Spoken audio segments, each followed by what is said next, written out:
And good morning, ladies and gentlemen, and welcome back to Clown Show. Because in today's Clown Show, we're looking to see what else the clowns are doing. They're doing quite a lot to be really dumb.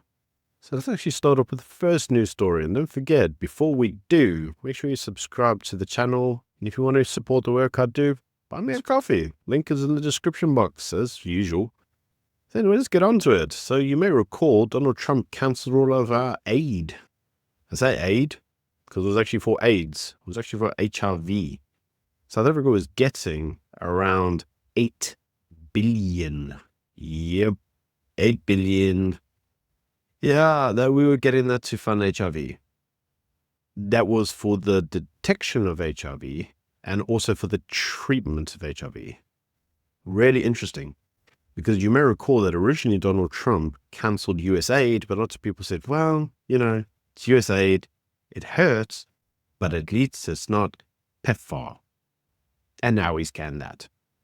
So Trump issued an immediate order this morning that all US aid to South Africa, including all HIV organizations, have to immediately cease work. Now, for those of you who don't recall my video on the budget, we don't even have money for our existing doctors. How are we going to fund all the HIV and the TB stuff? Yeah, that's not going to happen. It's not going to happen. So the actual impact or the detriment to South Africa is actually really, really big, like big. You may recall that one of the reasons that Thabo Mbeki lost his second term in office was, because of the number of people dying from AIDS. Will we see a return of that? It's likely. In my opinion, you can let me know what you think in the comment section below if you think we'll see a return of it. But in my opinion, yeah, we probably are. Now, why this becomes as interesting is that, as you know, at the moment, South Africa is chairing the G20.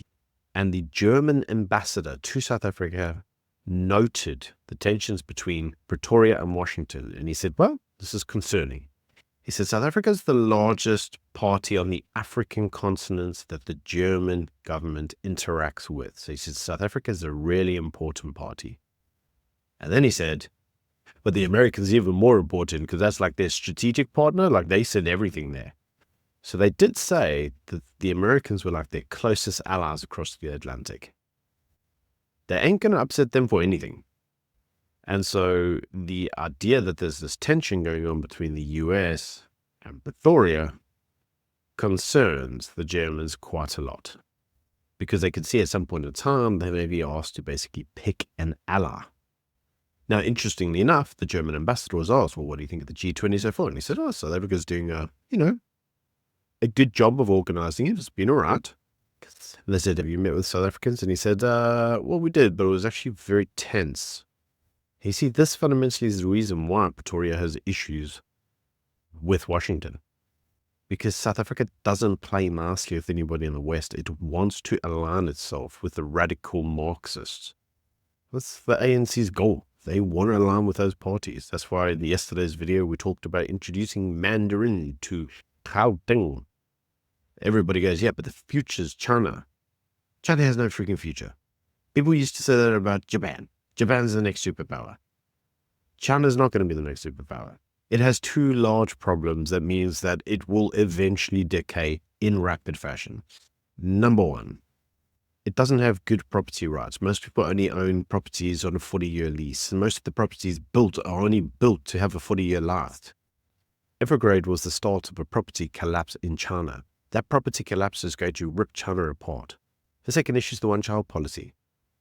China doesn't have a population to replace its existing aging population. And that's what happens when you halve your population. Now, when you actually align your growth figures with your human resources, but your human resources shrink or growth figures shrink, it's logical. Plus, there's this other amazing thing that's happening all over the world. It's called automation. So you don't need to go to countries like China anymore and get everything built by slave labor, because you can automate it. So this idea that China is the future, no. What's actually going to happen in the future is that every country is going to have to look after itself. That's why Vladimir Putin pushed forward the idea of the multipolar world, this idea that South Africa is now talking about multipolar worlds, as if it knows anything about a multipolar world. So obviously the German ambassador was asked, do they agree with South Africa's stance in taking Israel to the ICJ? And he said, well, I don't agree with the merits of the case, but it was South Africa's case to take. They did follow the correct channels, and the diplomacy allowed them to do that. So it was their right. He says, I respect South African government for, having the balls to take them to court and challenge it. And I would say, yeah, I suppose, fair enough. However, it's interesting because in other news, Ramaphosa has said that he wants to engage with the US. But he says he doesn't want to explain himself to the US. He wants to have a meaningful deal. So what he wants to do is he wants to go to the US and say to them, we know what your concerns are, but here's our terms, and you must accept them, because if you don't, I don't know, you're racist or something?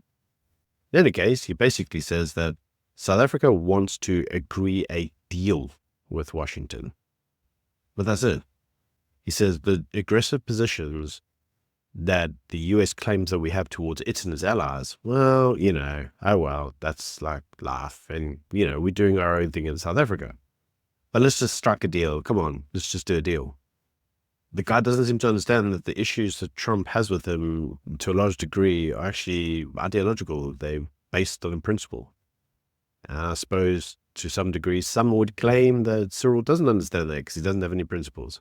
I don't know. Let me know what you think in the comment section below. Tell you who does have principles, and that's Solidarity and Afriforum, both of which are currently in the US to speak with the Trump administration in order to get Afrikaner rights pushed in South Africa. They seem to feel that if they can get Trump's buy-in and Trump's backing, that there'll be enough pressure on the government to allow them to basically, secure their future in the southern tip of Africa. The very thing that Afriforum says that it was created to do. Now, Ramaphosa has come out and noted that Solidarity got there before he did, because he's useless. And he says, well, I told them not to go. I said they must sit here in South Africa and fix things with us, and we'll have a good dialogue, and we're a free and independent nation, and they mustn't go. But the moron doesn't seem to understand that his government does not want to engage people. You want proof of that? Look at Aaron. Aaron says very clearly, yeah, I understand that you don't like NHR. I don't care. I'm doing it anyway. You can come to me and we talk. I'll tell you why you're wrong and you must shut up. But the rest of it, if you want to have a compromise or a deal, I'm going to tell you to do one, because you're getting it if you want it or not. That's his government. That's his government. They're all like that.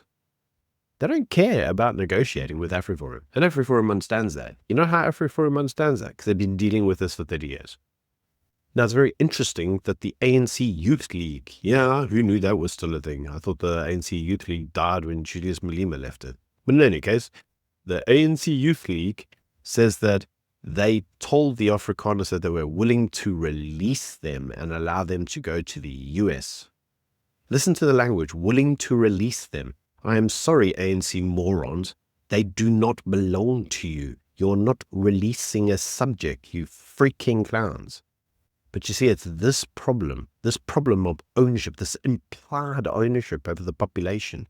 ANC just owns things. That's the problem. You can't negotiate with people like that. You can't discuss things with that. And if the discussion is meant to sit around a table and basically you're going to lecture me and tell me why I'm wrong and you're not going to listen to my side of the story, if you want proof of that, check Bekiseele's engagement with Ian Cameron. That's everything you need to know, right? But this is the way they deal with things. It's not constructive. So Ramaphosa was asked, well, if you were so concerned about it, why didn't you get there first? And he says, well, you see, in my language, it's what you people in English would say, the early bird catches the worm. He says, but for us, we have a different thing. And that is, if you try to get there too quick, you lose opportunities. You need to allow things to unfold. Interesting idea. So he's like, what we needed to do is give everybody breathing rooms. We needed it to die down, and then we could go there and we could see what the deal was, and we could go there and strike a deal. So let's actually read between the lines. What is Clownface saying? Well, what he's actually saying is that he was trying to hedge his bets. He was trying to do a deal with other nations. If he could have got the other nations to support him, then he would go to the US and tell them to do one. But if he couldn't get the support from those nations, or the US seems like it wasn't desperate, which I suppose he was kind of relying on, then all he's going to do is go to the US and beg and plead. So, the only way for him to know that would be to allow things to unfold. He says, but for him, there's no crisis at the moment. So, it doesn't need immediate action. Yeah, I don't think a lot of other people see it that way. I mean, going back to the very first news story of the USAID and PEFRA and all the other US aid that goes towards medical industry, I don't think those people who are now without treatment are going, oh, there's no urgency. I'll die next week and it's okay because Cyril's on the case. He's just allowing opportunities to unfold. I mean, come on, this is dumb. But then again, it's our government we're talking about, right? So, I don't know. I'm not surprised. Are you? Let me know what you think. Anyway, until Monday. Yeah, it's Friday. Jeez, week went fast, eh? Anyway, see you on Monday. Bye.